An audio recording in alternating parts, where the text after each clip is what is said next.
પાટણ જિલ્લાના હારીજ હાઈવે ચોકડી પર વાહનોનો ચક્કાજામ જોવા મળ્યો હતો। હારીજમાં ટ્રાફિક સમસ્યા માથાના દુખાવા સમાન બની છે।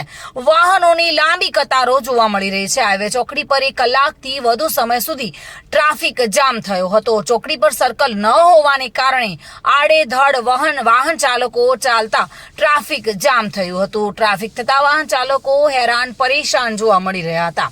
હાઈવે ચોકડી પર ચક્કાજામ થતા ચારે બાજુના રસ્તાઓ બંધ થઈ ગયા હતા।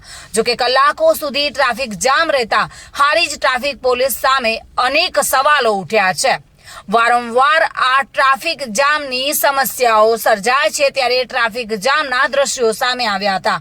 જોકે ટ્રાફિક પોલીસ પર પણ સવાલો ઉઠી રહ્યા છે। કલાકો સુધી લાંબી કતારો જોવા મળી હતી। વારંવાર આ ટ્રાફિક સમસ્યા માથાના દુખાવા સમાન બની છે।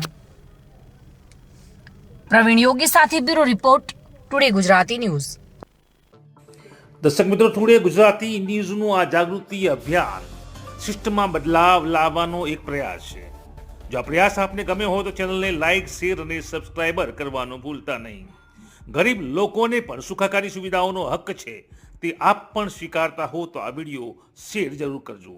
ફરી મળીશું, ત્યાં સુધી જાગૃત રહો અને સક્રિય રહો।